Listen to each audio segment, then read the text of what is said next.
What's up, y'all? I'm LTJ Reeves, and this is Throwing Light. And if you're not throwing light, you're not acting right. We are here at episode 126, I believe. Before we get started, just want to let you know that I'm putting all this content on YouTube now. So you're going to have all the Throwing Light videos. You're going to have the Throwing Light tour videos. You're going to have personal content, artistic stuff for me, and a lot of other cool things. So if you quit watching this, go to YouTube and go ahead and hit the subscription and follow me as I grow my network. With that being said, let's go ahead and get started with our show. We have got Prussian and Lucky. Lucky is Texas Slave 2025, and Prussian is Texas Master 2025. I've had the pleasure to meet them. Lucky participated in the Naked People reading. That was cool. You guys were here for the Iron Bear competition. So since I've seen you last, what's up? What's going on? Oh man. Since we last saw each other, which I think was at Iron Bear, Yeah. uh, we did. Well, we can even start today. Today with our club, Lions Lair Leather Club here in Houston. We actually went and did a shift at the Houston Food Bank, which is one of the largest in the nation, which was really awesome. Ended up doing 5,300 meals, something like that, Hmm. um, How many meals? and over 5,000 meals. That's fantastic. 5,366, I think. Yeah. We do that. We're planning on doing it at least once a quarter with the club, but we try to do at least a volunteer So you type put situation. meals together.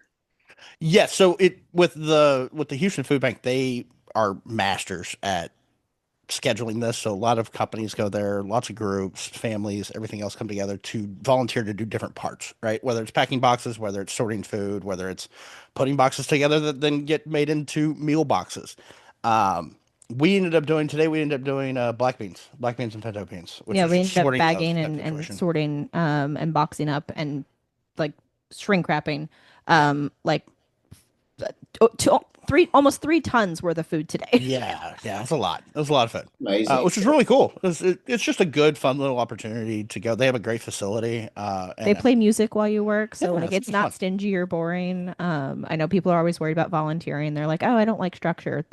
Like they're No, it's structured fun. enough to be on it, but not structured enough that you're not going to have fun. And they're also very handicap accessible because Yeah. we have some people that can't stand for long, and everything else, so they gave them plenty of jobs that they could set. Yeah, they'll take it into They'll take care of consideration any accessibility you. Yep, needs. yep. And then we also, what, 2 weeks ago? Was it 2 weeks ago that we went to Seattle? Sir, I don't like in exactitude. The Iron Bear contest was September 26th. Oh God, so we did a lot of stuff since then. So we've done a bit since then. Yeah, we had Um BV. Seattle. yeah, we went to and taught at Beyond Vanilla in Dallas. That was the second week of October. And the International Leather Sir, Leather Boy Yeah, the International Book international, Classic. the ILSB ICBB, if I can say that Yes, acronym. there you go. That contest. Then it was Seattle. Yes, then the first weekend of Seattle, or first weekend of November, we went to Leather Rain in Seattle, Washington, Yeah, and went and taught there, and that was an amazing experience and a really cool fun. wonderful event. Leather It was rain, their like it was their rain. 19th REIGN, Reign like like a king. title, like a king. Got you. Yeah, Yep. I absolutely love Washington State. So it was pretty. Yeah, it We was had a great time. beautiful. My The first weather time was there. weather was awesome. It was actually colder here than it was there at the time, Yeah. which was interesting. But we got to meet up with a lot of our PNW Pacific Northwest family and friends, and that Yeah. was super great. We only get to see them typically maybe once a year at SPLF, so it was nice to see them at at their home. Yeah. We did a slave covering there for one of my very good friends and very good leather sisters, Sinful Delight, hmm who's part of the Leather Girls of Color. And that was awesome because a lot of like leather traditions like that don't happen up in the Pacific Northwest, based on our understanding. So it was nice to bring a little bit They were of that excited up about there. it. They were excited. Yeah. It was so good. let's backtrack here. Okay, you Please, we got a guys. lot. Yeah. Yeah. So what I want to start with is how you got involved. How did you guys come together? What brought you Sure. to the master slave dynamic? Oh man. So I've been in the community since about 2010, so almost 16 years. You've been in 2012. 2012, so about 13, Yeah. 12, 13. We've known each other almost that entire time. He was Um, one of the first people I met. I think you were in the top 10. yeah, probably. We had known each other. She was with somebody. I think you were actually on the top side at that point, and I was actually a slave to somebody else out of Temple and Touch of Leather. Um, but we had known each other since then. Had always had kind of just a flirty, fun relationship. Never did anything, but we'd always talk and goof around stuff like that. I don't think we ever even played. Uh, Not physically. no, We played emotionally, yeah, that's but right. we had never physically played. And then about when was that? That would have been 2020, 2021, Yeah. 21, 21. We had some friends who were getting married and we were both invited. Um, and do you want to tell the story? Because I have my Your rendition is incorrect, so I will tell the story. Thank you. Okay. Um, I had had some liquid courage that day, as we sometimes all Yes. need, right? So he had said something to me, or I had said something that I thought was hilarious because I like to dick myself into holes, apparently. And he did not think it was as funny, and so he cut me down at the knees and made me feel very, very stupid. But we had a very sort of negotiated emotional play relationship around like degradation and humiliation. So we verbally played with each other all the time. Yeah. But it insulted my intelligence, and I don't really find my intelligence to be insulted very often. And so basically, I got kind of quiet, got up, and walked away. Didn't say anything, and he Hmm. thought I was pissed at him. Yeah. Thought I was in Basically, trouble. he thought he was in trouble. Lo and behold, actually, what happened was I went to my daddy at the time and said, "Hey, daddy, this just happened, and I would like to discuss with this person doing this on a more regular basis." And he was like, "Yeah, cool, go do that," because he and I didn't do that kind of play. So I went back to him and I said, "You and I need to have a conversation." And I scared the shit out of him, Yeah, basically. I thought I was gonna have to apologize and everything else, but she looked at me and said, "You were very mean to me verbally, and I would like to talk about us doing that on a more regular basis." To which I said, sure, we can do that." Um, And then we were play partners for about 6 to 9 months. 6 to 9 months, yeah. And then I was traveling back and forth between Austin and Houston at the time. And then about a year and a half or so later, we ended up moving in together. And Not even. Probably about 9 months later, we're moving in together. Our relationship was getting more serious. We got into more of a DS. yeah, And about a then, year later. And then we started our MS about a year and a half yeah, yeah. after that. But yeah, so we've been at MS for about 2 years now, 3 years, 3 years, sir. 3 years. Hmm. So yeah, it was kind of a gradual process, but we both had been in these type of relationships before, so we had the experience of past failures and past successes on what worked for our type of relationship style. So let's go back more Oh and God. individually, both of you.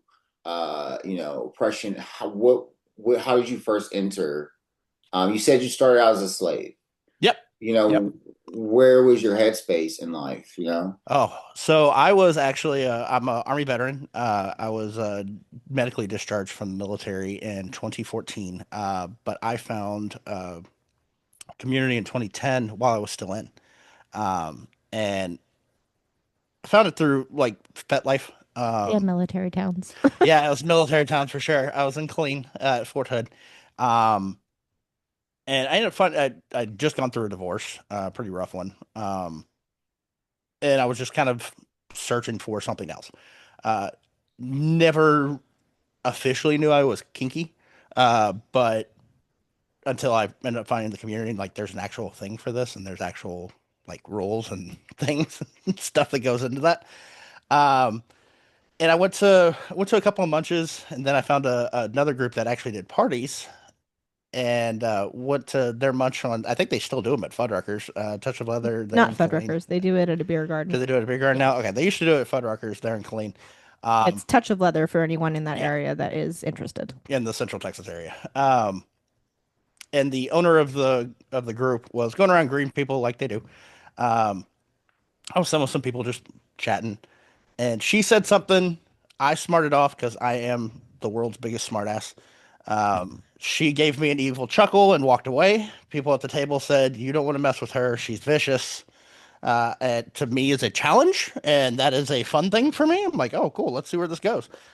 So I got invited to the party. It was a New Year's party, I believe. And I'm sitting there at the party, and she's by the front door collecting tickets. And I go, screw it, I'm gonna shoot my shot.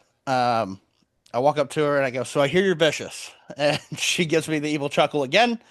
Uh, she goes, "What do you want to do about it?" I'm like, "Oh, I think we should play. At least, figure it out." She wanted to do some negotiation. I'm like, "I am brand new. I don't know anything." So she actually ends up sending me off to go talk with her boy, who educates throughout the community as well. Um, go through the toy bags, that type of stuff. That night, they both end up playing me. It was a really awesome scene, very primal and You doing. missed my favorite part of that story. Oh yes, I yeah. no, I want to tell it now because you missed it. My favorite part of that story is that he learned to negotiate because he didn't have the word no. And so the person he was negotiating with said, "So, do you have any limits?" And he goes, "No, I don't really think so. I'm really up for anything." And he goes, "Okay, so you're gonna bend over, I'm gonna stick both my hands up your ass, and I'm gonna clap." And And he I goes, said, "We're not doing that." but he goes, "Congratulations, we have a limit." I'm like, all right, cool. That was my first dive into negotiations. But we ended up playing that night. I ended up passing out there because I was so exhausted, and then I didn't leave for 3 years. I found the leather scene through that. I came into leather through that. They were a leather household. They had both been in the community 20 plus years. Led all sorts of groups, including Touch Up Leather, taught all over the country, including Canada, Kentucky, everywhere else. We were doing something every weekend, whether it be Sod and Austin, whenever they were a group that had parties. She also was on the board of Gwen. She ran Gwen Bash a couple So of she was very years. involved. She was extremely involved, and so our entire house was very involved. We ended up hosting days of education there at the house. So I got basically a crash course in BDSM and the leather lifestyle through being basically immersion. Every weekend I was doing something. Every month we were at probably multiple conferences or multiple events, and I did that for 3 years. It was pretty intense. It's Granted, for those that are listening to this story, not everyone gets that lucky. So be correct. very, very cognizant of the information that you're being given. Yeah, And yeah. I got extremely lucky, and I fully yes, we don't admonish them. we don't suggest that you go out and do that. Yeah, yeah. I got very lucky. A lot of personal responsibility there that I got away with. So Yeah. Lucky, what yeah, that about was you? mine. How did you come into everything? Sure. So I'm actually a second generation, which is pretty rare in our community. My parents were kinky poly and leather. My dad was military and then was MC. And the first time I ever saw the words property of was actually on the back of my mom's leather vest, because that is very common in the MC community, like ball and chain kind of thing. And so they were in a master slave relationship, but I didn't know that till I was probably like 16, 17 years old. But I was learning and around the community from a very young age. So I kind of grew up in this community. So that's why I started out on the top side of things. It wasn't necessarily that I had a desire to be a dominant. It really doesn't feed me here. It feeds me here, giving that guidance for people. I really get a lot of mental stimulation out of it, but it doesn't feed my heart and my soul. However, I was 18 years old and could negotiate and play and communicate better than most people in the TNG kind of thing. And so I found myself not really wanting to be under somebody that I had to teach. So I wanted to be the teacher. And that lasted for about 5 years of my journey. And then I discovered that really where my heart lies first was in service to the community. I always considered myself a slave to my community. I always considered myself collared to my community. That was a conversation I had very early on in any dynamics that I had. That if for some reason our relationship ever comes in conflict with my community service and what I have to do for my community, that's a non-negotiable for me, because my community is who raised me. And so, I get that. um, yeah. And so I never found that kind of, I guess, slave heart, as people call it, until I really got with him, because he had been in the community for a long time, and he had gotten the upbringing that he did with service and volunteering and doing all the things. And so he really understood that I was not your arm candy submissive. I was your submissive that was probably going to be under a table cleaning up something that someone dropped. Yeah. So so like at conferences, we're not together a whole lot. Usually he's off Teach and then volunteering, I'll we do it. teach, Yeah. volunteer, and we're not really like in the same space a whole lot because we're off doing, different community service things. Yep. Yeah, so I think the biggest thing I think having you guys on here is what are some what is the biggest stereotype you have to overcome being both a master and a slave? Like in Oh terms God. of in the world, Mhm. what are the what's like the biggest assumption that you run into? Oh man, this was actually pretty much our platform. There's a couple. So the one that automatically comes to mind that, especially when around vanilla company things like that, is really the slave on her back. That word has a lot of negative connotation, for very valid reasons, extremely valid reasons. Um, Historically, all of that. What so we come across that occasionally, and it was something that whenever even I was a slave, it's that I struggled with, especially when my master first told me, "I think you're a slave." I'm like, "Huh, the fuck you think I am a slave? I am not your doormat. I am not any of those things." And it was coming to the realization that within our culture, the term slave is not a derogatory. It is not a it's not a negative.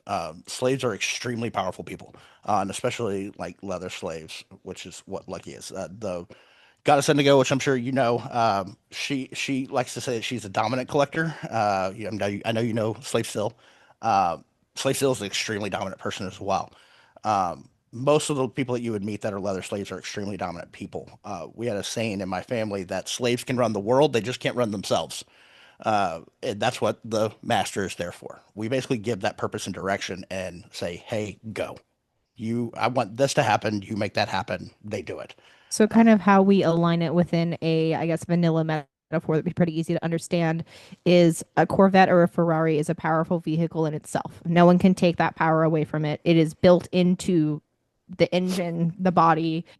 Every single inch of the vehicle is for prime power. Yes. However, if you give that to an F1 driver versus someone who regularly drives a Prius, there is going to be a distinct difference in handling, direction, and overall, Care. pull and drive, and also the care, because someone that knows how to care for the vehicle inside and out versus, might need external help. Um, I am a Ferrari or a Corvette. I'm a powerful person, and that doesn't change. Regardless of who's driving. Regardless of who's driving. Some people just drive me better. No, that makes sense.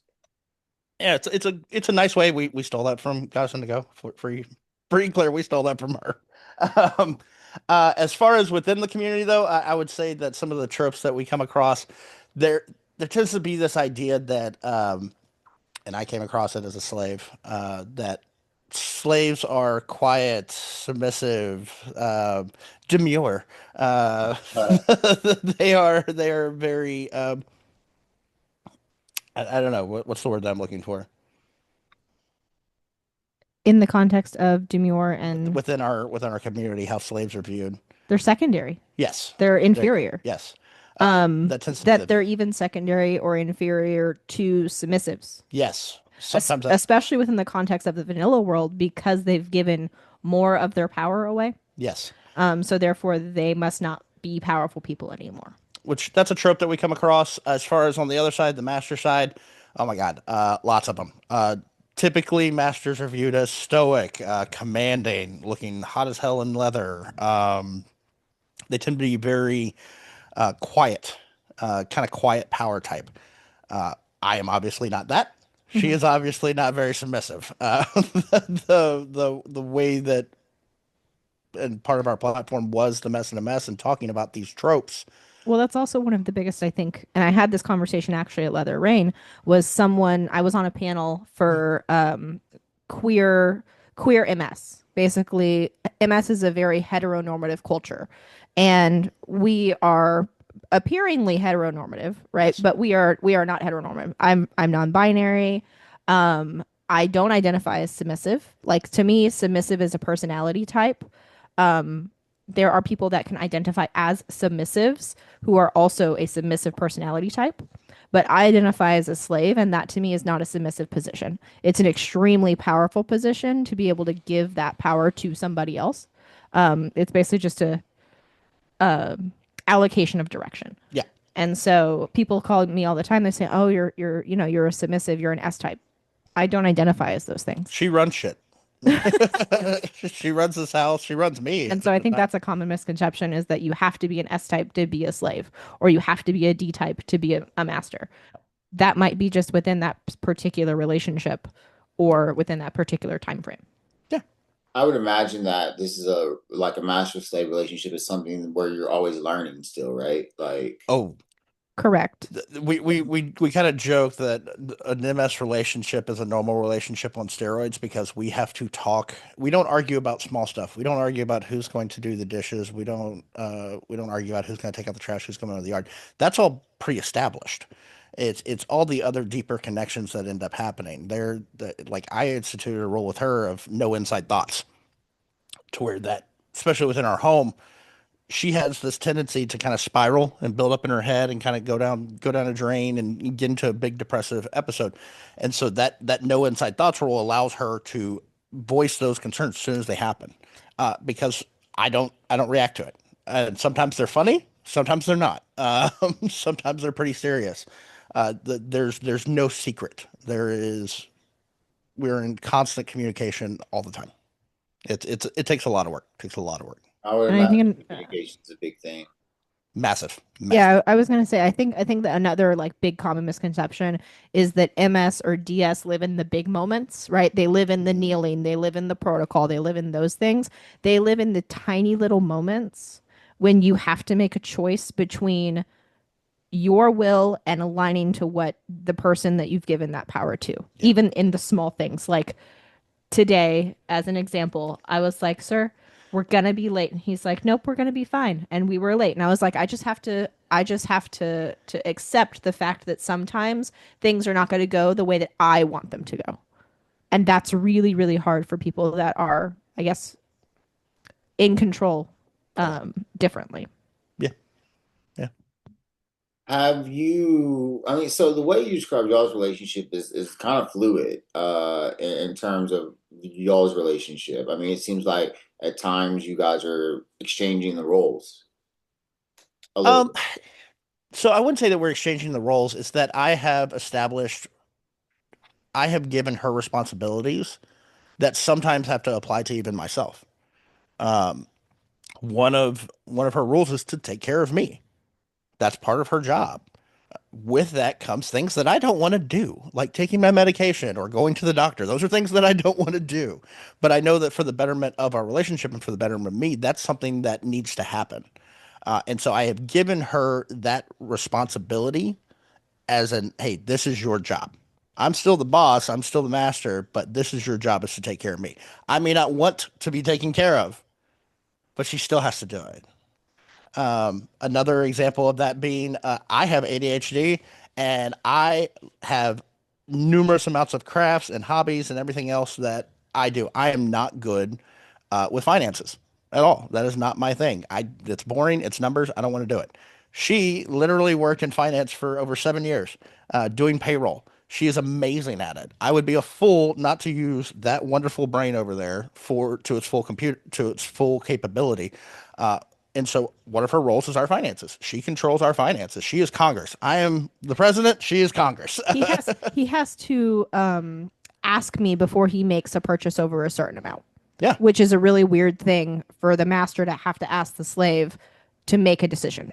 but it's for the betterment of our relationship. It's for the betterment of our home. It's for the betterment of our house. That I use her knowledge and her skills to the betterment of our relationship and of our home. And so I have given her that authority. Now, can I override it? Yeah, sometimes I do. Sometimes I want a soda, and so I'm gonna go spend the $5. But that's my prerogative. But most of the time, I still stay within it because I have given her that responsibility because I know it's for the betterment of us. What? Okay, so what classes do you teach? Oh God. We have a list. Uh, so What some what of the are main what ones are that we've been teaching. so name three of your favorite. MS ones. Okay, yeah, three of our favorite ones. So what actually started the whole title run and kind of our approach to Master Slave was our Primal MS class. We actually run our relationship as a Primal Master Slave, which is a little bit can be viewed differently. Think like pups and handlers in a Master Slave relationship. That's you're on the right track at that point.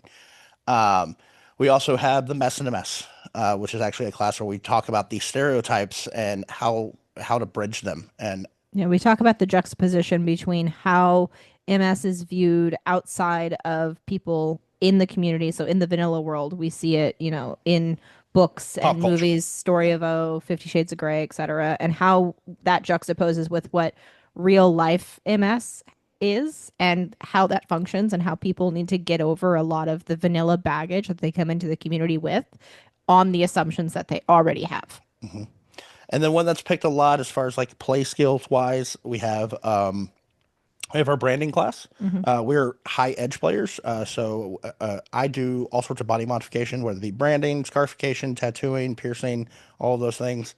Um, So we have a branding class that everybody seems to love. We also have knife play class. We have fire class because our last name is Prussian and Lucky Fyre, Fyre. I have been known for fire pretty much since I came into the community. I do Hmm. all sorts of fire, big fire, small fire, every fire. And so we do a fire for pain class, and And then just we have others. classes we also teach individually as well. Yep. I teach a class called For the Service, SIRVICE, for when it's for your own damn good, which is basically when I talk about unconventional service. And I heard this quote one time that was service is not service unless it's desired or wanted. And that to me is really toxic because sometimes service is doing the stuff that nobody wants you to do. That's true. Yeah. Um, and then I teach a class on leather history, but coming from there's a lot of misconceptions that leather comes from the military tradition, which is somewhat accurate. It came from the military tradition by way of the MC culture. I wasn't an MC for several years in Austin, traditional three-piece patch. Um, I went to the MCs after I found leather because I wanted to find more.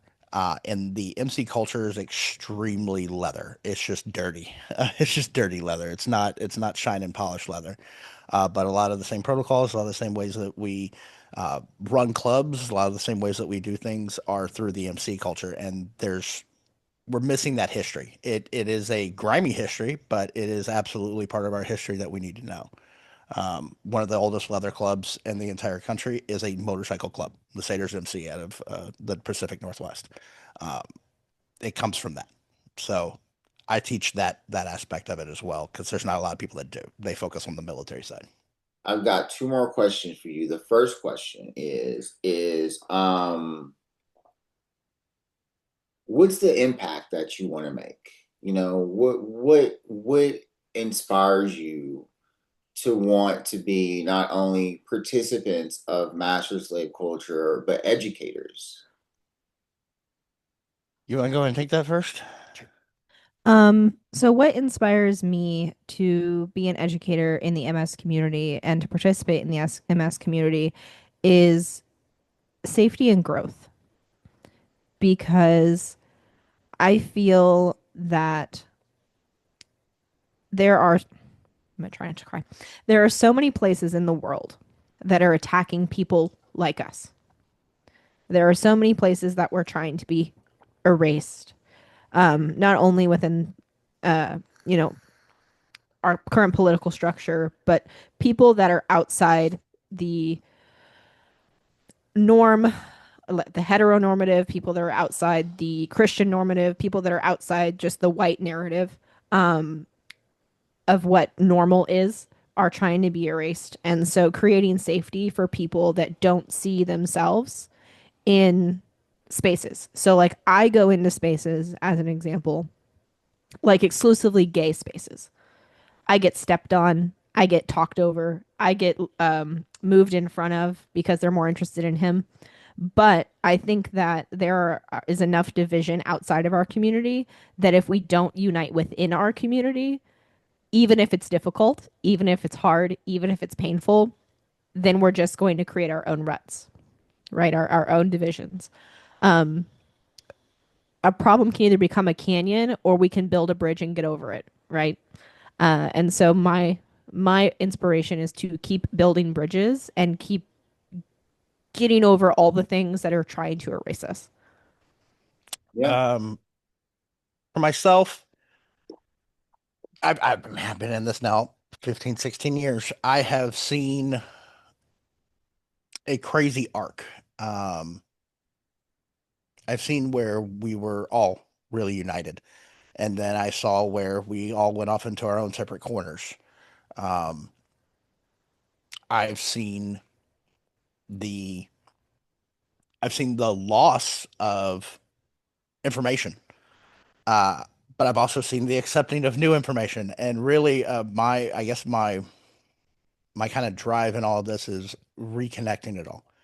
Um, one of our greatest things that we got to do this year, we got to go to practically an all male event, all gay men event. She was one of five women, or femme presenting rather, um, and talk about MS. And nobody there knew what we were talking about. They had never heard of that, which is hilarious to me because I learned MS from gay men, old gay men. That's who I learned MS from. And so reconnecting that, having that getting those connections back and seeing the intermingling within even just in Texas is nice. And then on top of that, we've seen the same thing happen within the MS community where it's older and younger.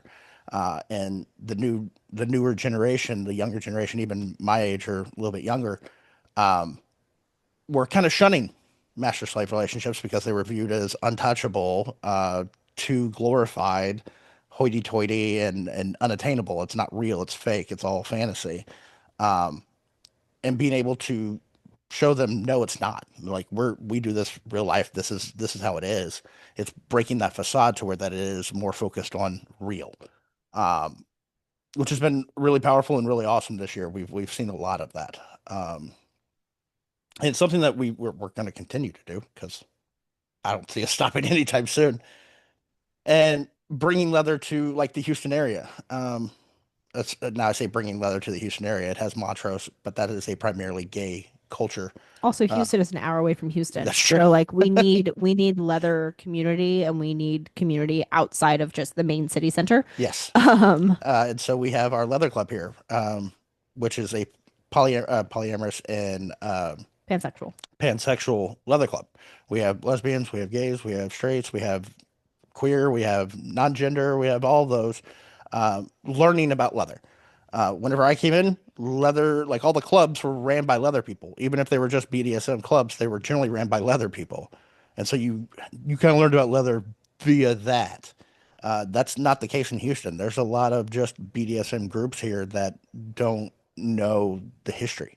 And so being able to bring that in and being able to show people and open them up to to a broader world is been really awesome. Um, that I think that's really kind of my motivation is doing for people what was done for me whenever I came in. That's Yeah. awesome. This has been super, super great. I have so we don't get in so this is a conversation that needs to be ongoing. And it's nice to talk about these things, and that's what Throwing Light is about. So I hope that we can continue these conversations Yeah. and that we can work together. So I have one last question for you, okay? Hmm. What is an aspect of our community that you two think that we are not focusing enough of our time on, our energy? I have a very easy answer for that. It was one that was brought to my attention last December. Um, BIPOC and leather. That space, especially within the Houston area, they're not being highlighted. There's a quite a large BIPOC community within the leather space that is not that's often overlooked.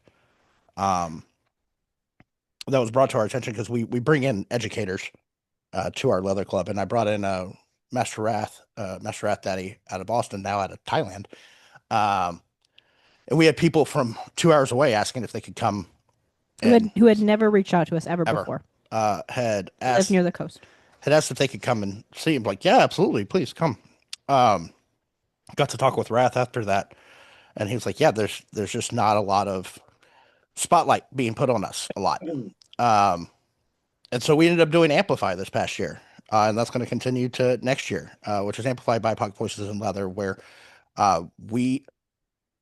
it is open to everybody to come and enjoy, and we want everybody to come and enjoy.